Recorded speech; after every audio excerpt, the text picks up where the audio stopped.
The White House press briefing room buzzed with anticipation as journalists shuffled into their seats, adjusting microphones and checking their notes. The air was thick with expectation. After all, this was no ordinary briefing. Rumors had been swirling for days that Press Secretary Karoline Leavitt was preparing to crack down on certain reporters who, in her words, had abused their privileges in the briefing room.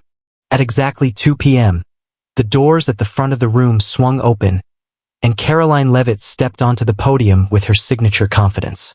Dressed in a sharp navy blue blazer, she adjusted the microphone and greeted the room with a practiced smile. "Good afternoon, everyone.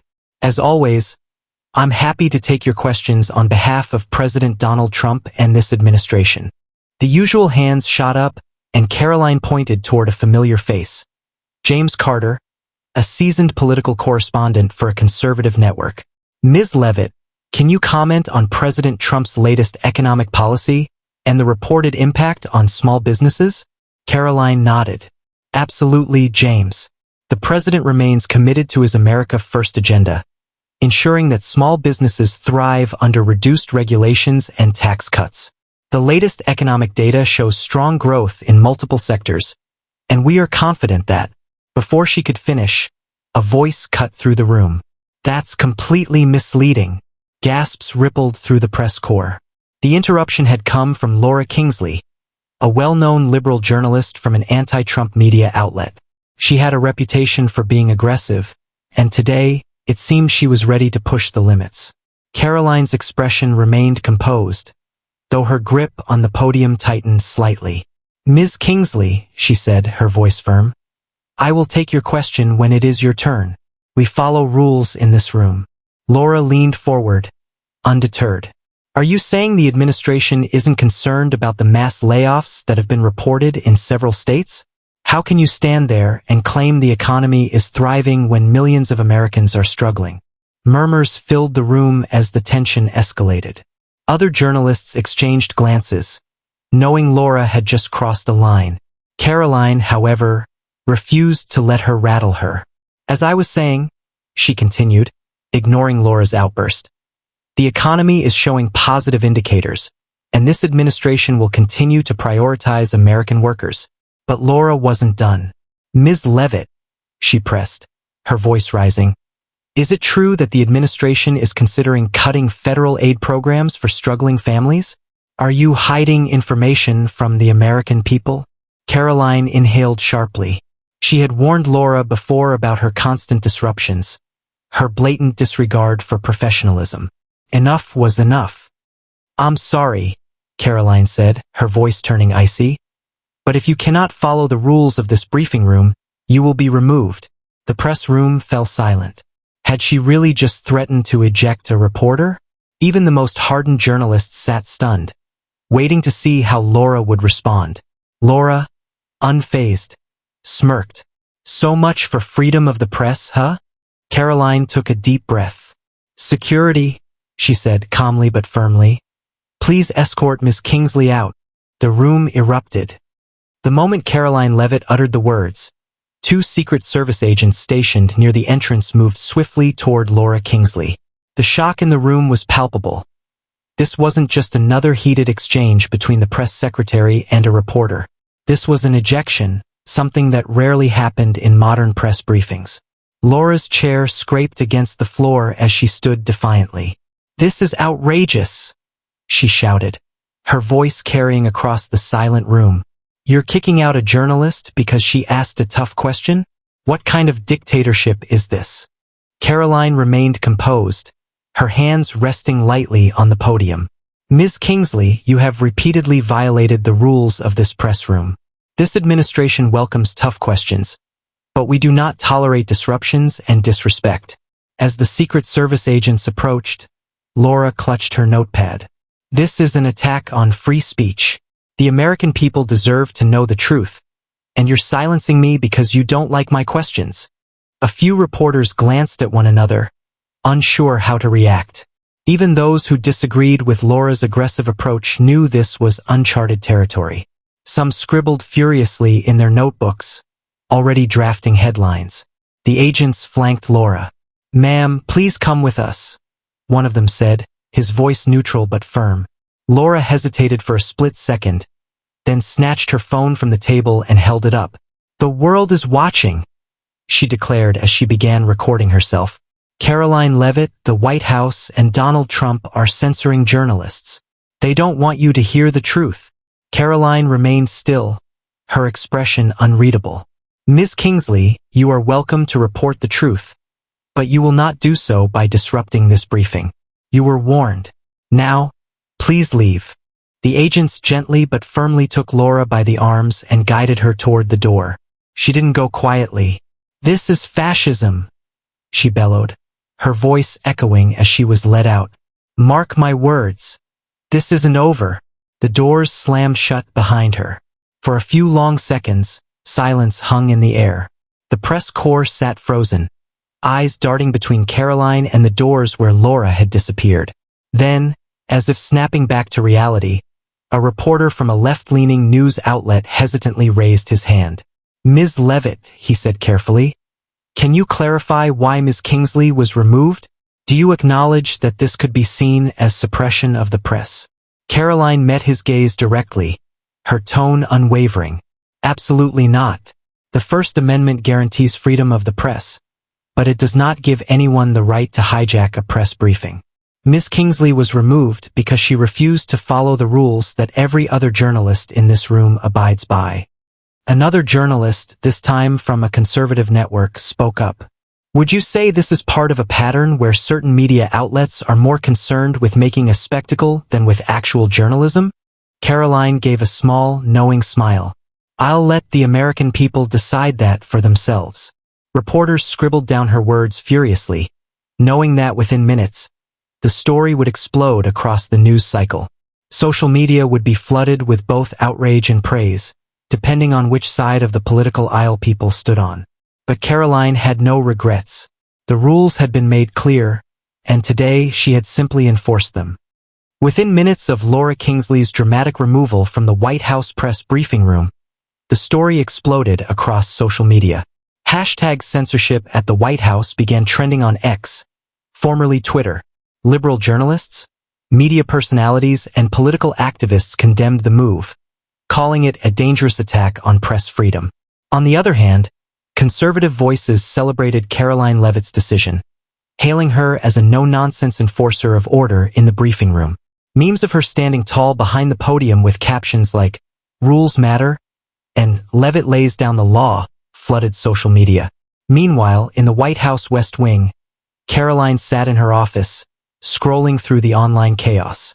She expected pushback, but the outrage machine had gone into overdrive. Liberal news outlets were demanding a response from the administration.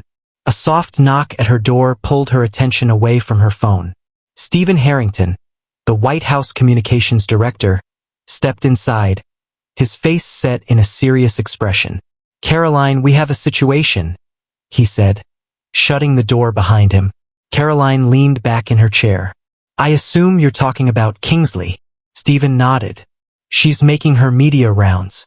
CNN just aired an exclusive live interview with her. She's calling you a propaganda mouthpiece and claiming the administration is running a police state-style crackdown on the press."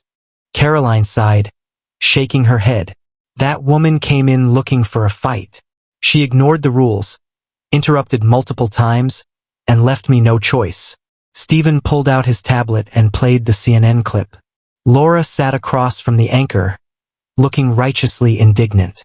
"They don't want tough questions," she insisted. "They want obedient journalists who nod along and parrot their talking points. This is what authoritarian regimes do.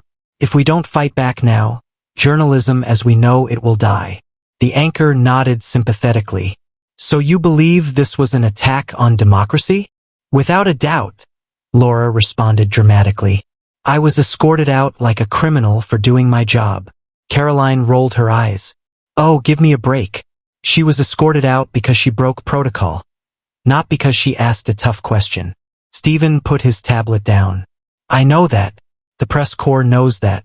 But her version of the story is juicier, and it's what the media is running with." Karoline folded her arms. "So what do we do?" Stephen gave her a knowing smile. "We fight back. He slid a briefing document across the desk. "We're setting up a primetime interview for you on Fox News tonight. You'll set the record straight, explain exactly what happened, and remind Americans that this administration is not about suppressing the press. It's about maintaining order and professionalism." Karoline's eyes gleamed with determination. "Perfect. Let's do it." At 8 p.m. sharp, Karoline Leavitt appeared on Fox News, sitting across from the network's top political anchor. She looked directly into the camera, poised and unapologetic. "Tonight, the media wants you to believe that we are silencing journalists. But here's the truth. No one is above the rules.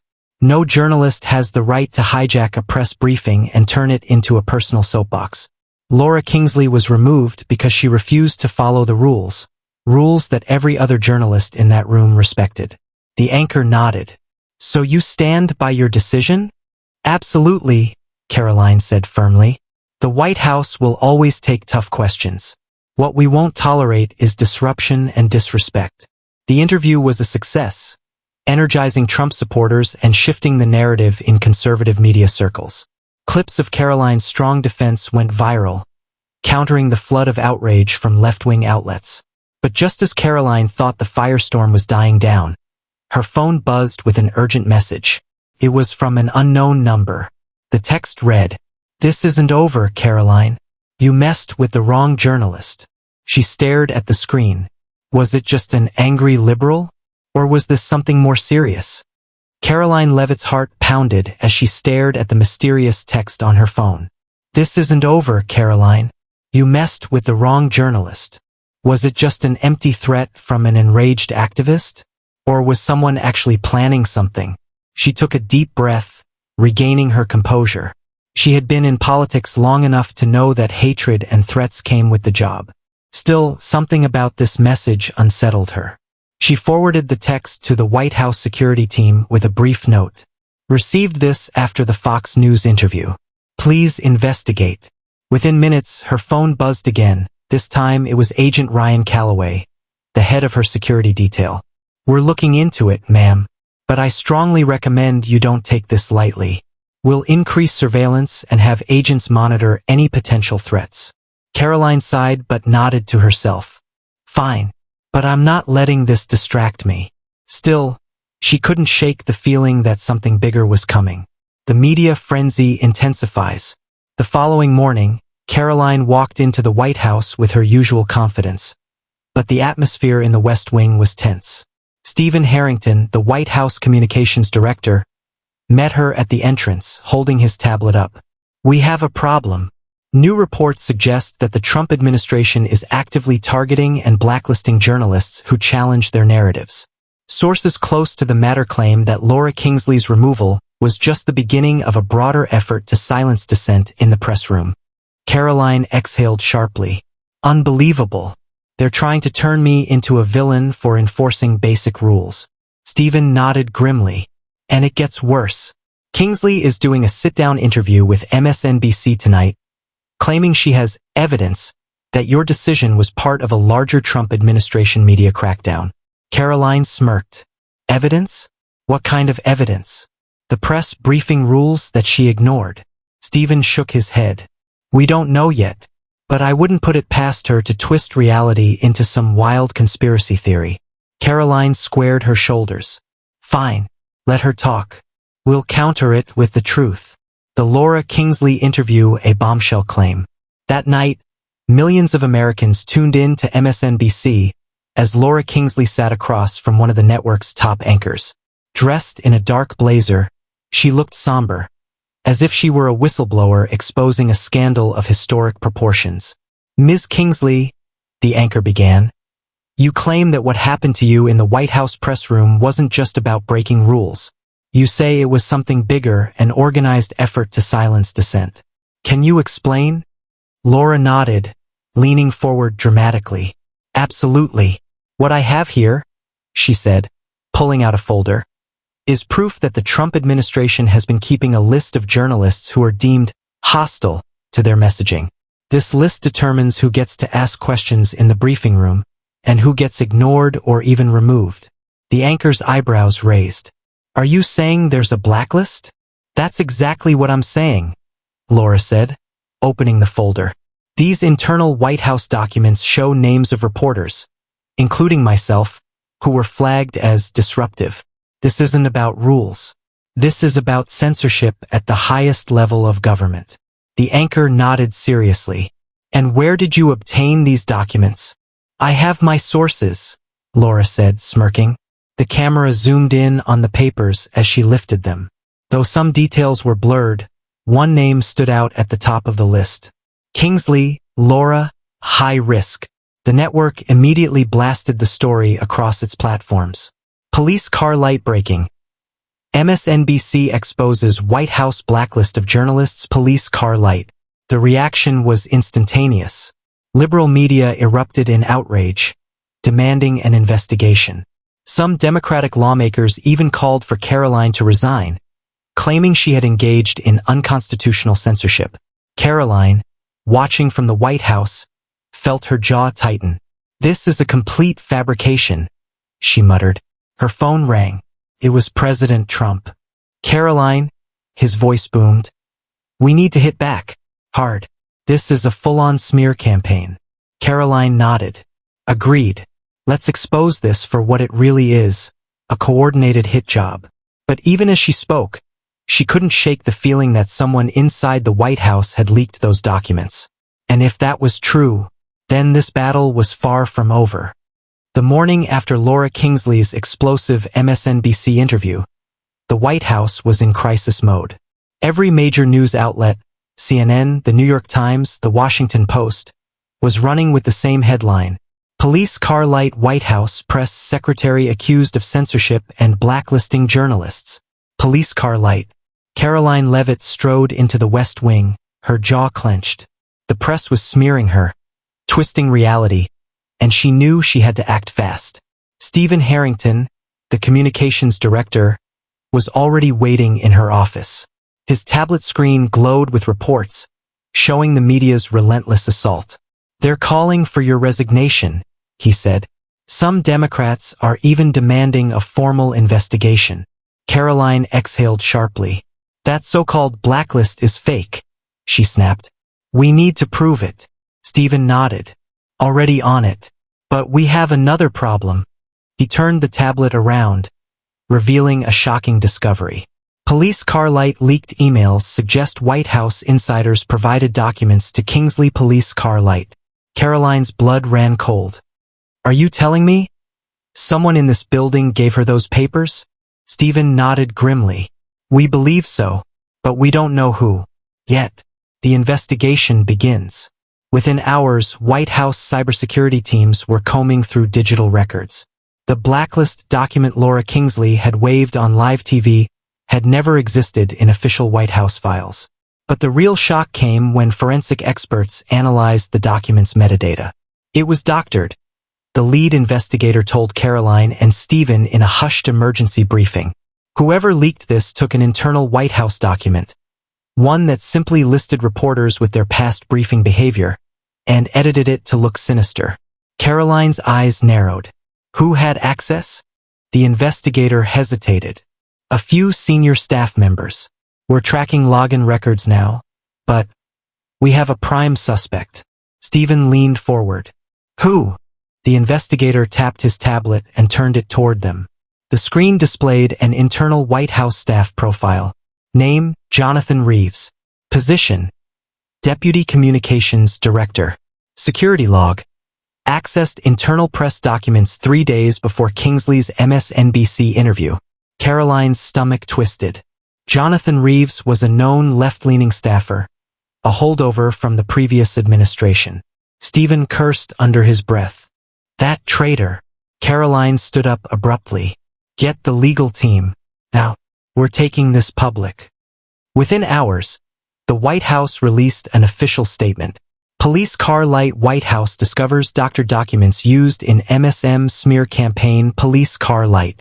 Recent allegations against the Trump administration regarding press censorship are based on fabricated evidence. Investigators have confirmed that the so-called blacklist was digitally altered by a rogue staffer, who is now under internal review. The White House remains committed to press freedom and transparency. The bombshell report rocked the media landscape.